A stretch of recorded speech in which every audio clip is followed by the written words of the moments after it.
नमस्कार भारत। 2024 से 2026 के बीच मॉडर्न वॉरफेयर ब्रूटली इवॉल्व हुआ। कन्वेंशनल एयर पावर में आउटमैच होने के कारण ईरान ने अपने सर्वाइवल के लिए एक हाईली एसिमेट्रिक डॉक्ट्रिन पर रिलाई किया, जिसमें कॉस्ट इम्पोजिशन और प्रिसीजन स्ट्राइक्स को प्रायोरिटी दी गई।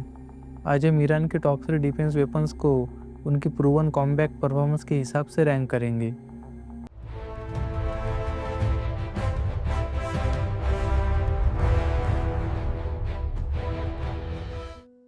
Number 3, integrated air defence system.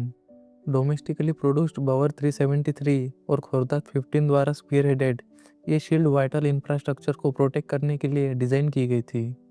बवर 373, जो Syed 4B solid fuel interceptor से इक्विप्ड है, 450 किलोमीटर तक टारगेट को डिटेक्ट कर सकता है और 300 किलोमीटर दूर तक एंगेज कर सकता है।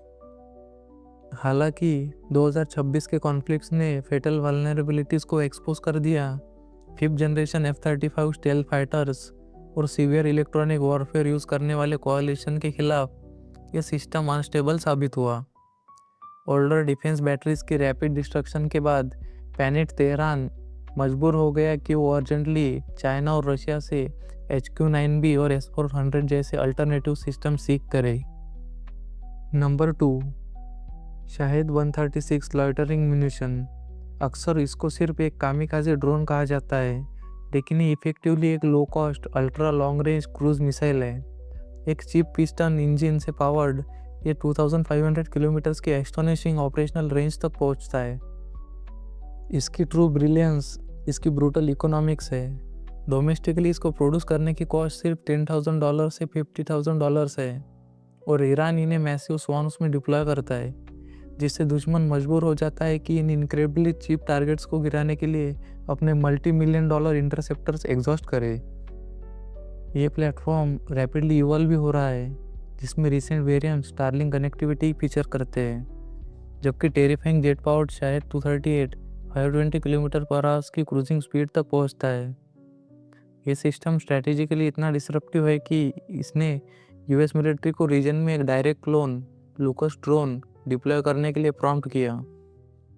नंबर 1, एडवांस्ड बैलिस्टिक और हाइपरसोनिक मिसाइल आर्सनल। इस स्पीयरहेड को एक्सप्लिसिटली इसीलिए इंजीनियर किया गया है ताकि ये दुनिया के सबसे advanced anti ballistic missile shields को ओवर सैचुरेट कर सके।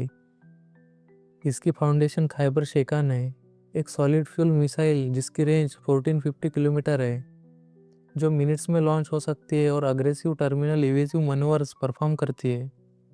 लेकिन डिफेंस प्लानर्स के लिए ट्रू नाइटमेयर फतेह सीरीज़ है। फतेह 1 एक मैन्यूवरेबल री एंट्री व्हीकल का यूज़ करती है ताकि मार्क 13 से मार्क 15 की स्पीड पर एक्टिवली अपनी ट्रेजेक्टरी शिफ्ट कर सके।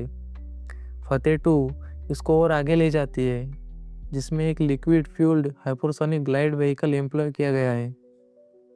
इनका कॉम्बैट वैलिडेशन डेवास्टेटिंग रहा है।